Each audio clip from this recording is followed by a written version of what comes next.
The streets of Alexandria once bustled with scholars, merchants, and philosophers.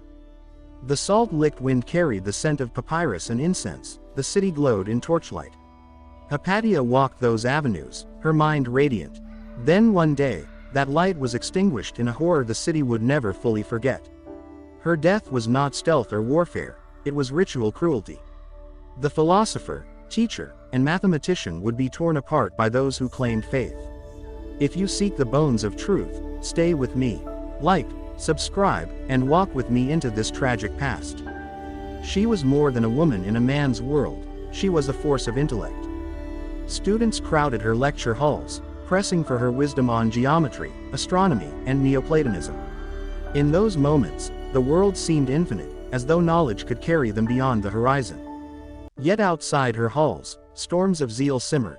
Rumors gathered in shadows. Some whispered she consorted with pagans, others claimed she influenced Prefect Orestes in his conflicts with Cyril, the Patriarch. Her life was a balance upon a blade. The city braced under tension. Christians and pagans coexisted uneasily. Theological battles masked political ambitions. Theophilus had recently ousted pagans from the Serapeum, and Cyril's influence grew like vine around the church. Hypatia's voice rose in lectures and council, defending reason amid chaos. But to zealots, reason was threat. A woman who taught men threatened hierarchy. To them, knowledge must bow before faith. On a sultry spring morning, that tension snapped. The street where she lived became an execution ground. They came for her at dawn. Some say a mob, others monks cloaked in fury, dragged her from her carriage. Her students cried, "No," as she was wrestled through narrow alleys. The air swallowed her screams. She was clothed in robes stained by hands she did not earn. Her head was shaved, her flesh torn by roof tiles and stones. In the confines of a church, the violence became public liturgy. They murdered her not just body, but mind. Alexandria watched, paralyzed. Hypatia died in calculus of cruelty. The shards of pottery scraped flesh from bone, her skin flayed alive. They carried what remained into the streets, dragged through jeering crowds. Her limbs, broken, were cast into a fire. The odor of flesh met incense smoke, mingling in a terrible communion. In that moment, reason and faith collided in blood. The brightest mind Alexandria had produced was sacrificed to fear. The city trembled under the echo. Scholars wept in hidden chambers. Monks claimed divine justice. Philosophers spoke her name in whispers. Her death fractured Alexandria's soul. In courts and temples, the story mutated into legend. Some said Christ had guided her killers. Others claimed she had invoked pagan demons. Over time, her murder became myth, shielded by doctrine. Yet even if legend veils truth, the tragedy remains, unblinking. Hypatia's murder became both symbol and wound, reminding future ages of the cost of silence. She was born to Theon, a mathematician. In her youth she delved in Euclid, Ptolemy, and the stars, mastering algebra, astronomy, and philosophy. Her fame grew. Emperors sought her counsel. Students traveled across seas to study with her. Her lecture halls glowed into night with debate and discovery. But that brilliance made enemies. In a city torn between church and empire, a woman in power was lightning rod. Her strength became target. To kill her intellect was to extinguish possibility.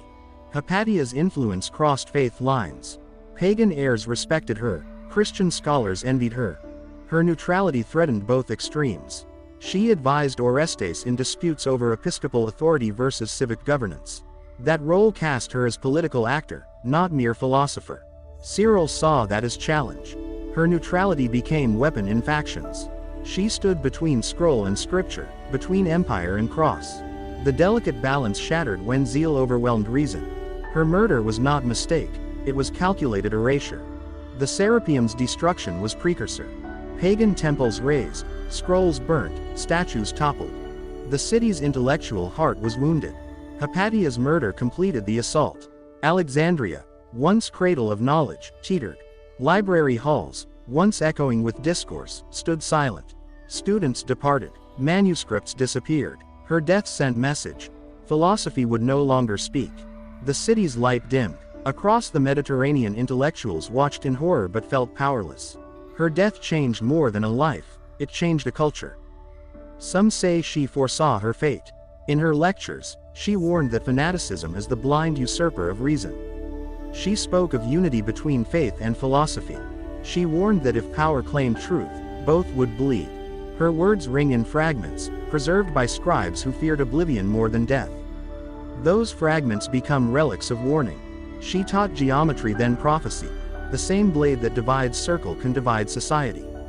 She died as she lived, advocating balance. Her death immediately became politicized. Orestes publicly mourned, accusing Cyril's followers.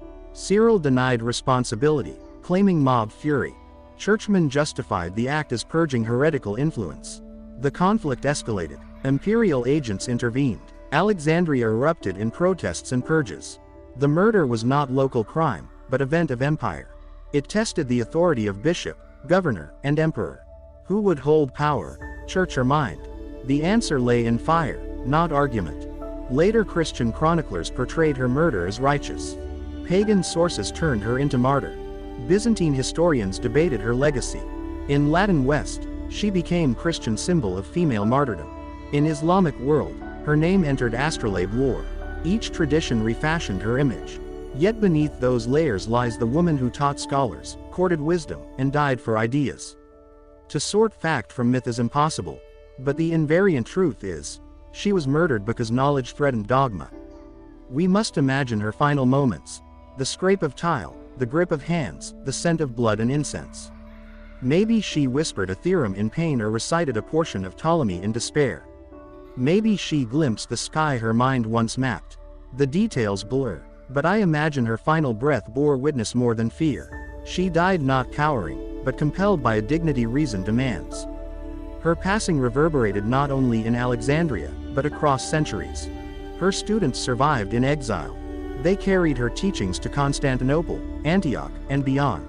The fragments of her commentary were copied, hidden in monasteries.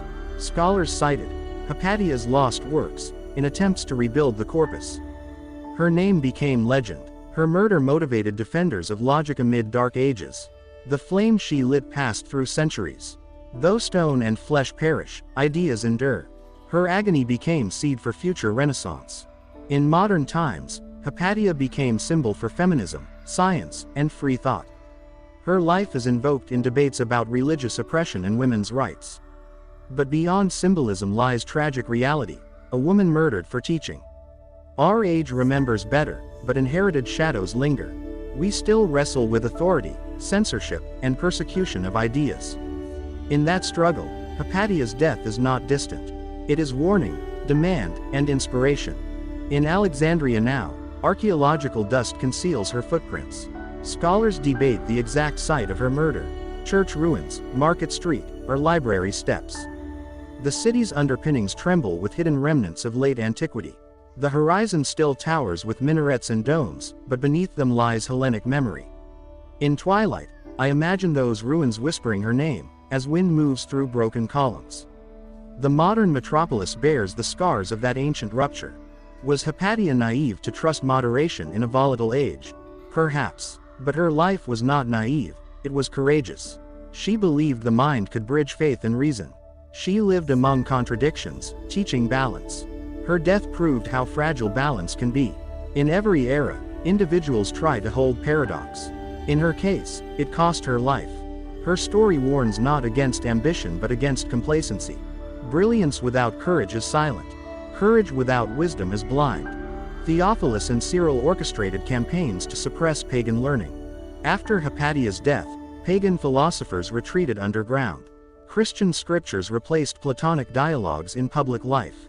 To the new order, knowledge must serve doctrine, not question it.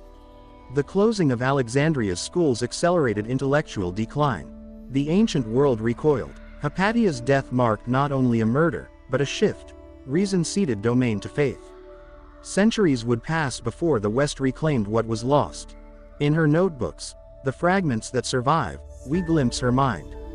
She explored conic sections, commented on Diophantus, traced planetary motions. Her work bridged Babylonia, Greece, and India. It was cosmopolitan and rigorous. And in each equation lies her soul. In every unknown variable, we feel her curiosity.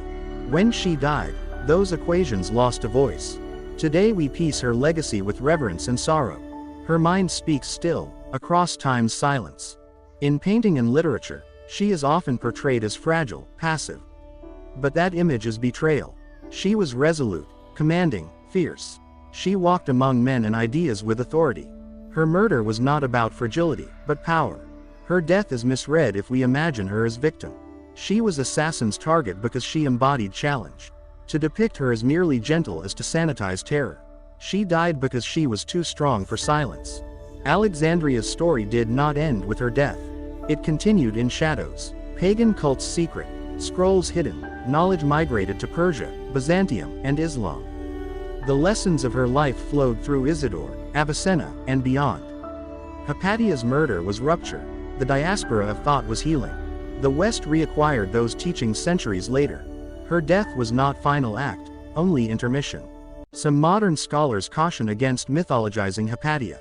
Her legend has been appropriated by secularists, feminists, and religious skeptics alike. They argue we lose her actual philosophy behind narratives. Yet myths persist because truths resonate. Her death was real. Her teaching was real. The myth helps guard the flame of memory. But we must not let myth smother her voice. Her life remains deeper than any legend. When you visit Alexandria's modern streets, you walk over stones soaked with history. Mosques rise above ruins, but under their foundation lie Hellenic columns. The Mediterranean breeze carries echoes of lantern-lit halls. In twilight, if you remain silent, you might feel the memory of her laughter, the rustle of scrolls. Knowledge lingers where cruelty once struck.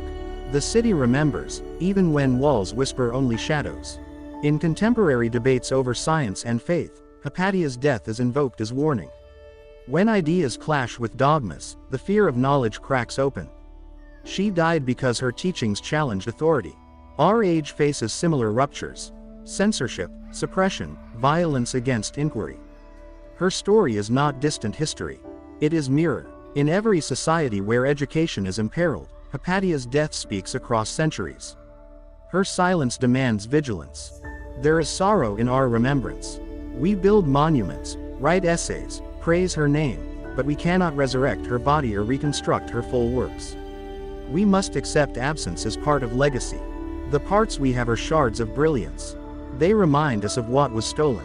We honor not by exaggerating but by preserving truth. By reading her equations, quoting her fragments, we keep her alive in reason's continuity. The barbaric brutality of her murder also warns us of humanity's darker capacity. Atrocities are not only in distant wars, they can strike in civil hearts. When fear seizes power, cruelty legitimizes itself. Hypatia died not because she was foreign, but because she spoke.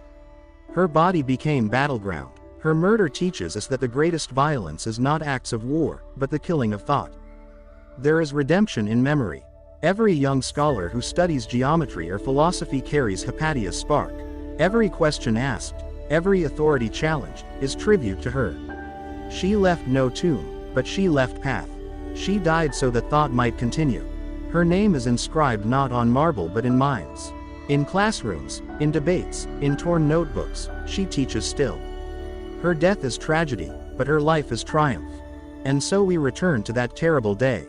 The tiles snapped, the flesh yielded, the air held its breath. Yet what died was not only her body, but confidence in reason. The city recoiled, but that day also drew a line.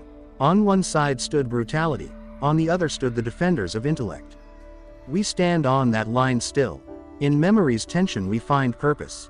In remembering Hypatia's fate, we choose not to mourn solely, but to resist. We vow that cruelty cannot extinguish inquiry. We vow that every library, every classroom, every mind has value beyond dogma. Her death demands that we guard thought. When silence presses, we speak. When ignorance beckons, we learn. That is our oath to her. Hypatia's life ended in horror, but her mind transcends time. The barbaric death of Hypatia is more than a story of cruelty. It is a clarion call. When we kill knowledge, we darken the world. But when we remember, we bring light. If this tale moved you, please like, subscribe, and ring the bell so we may continue exploring history's shadowed corners. In our next video, we will untangle another tragedy where brilliance and brutality collided.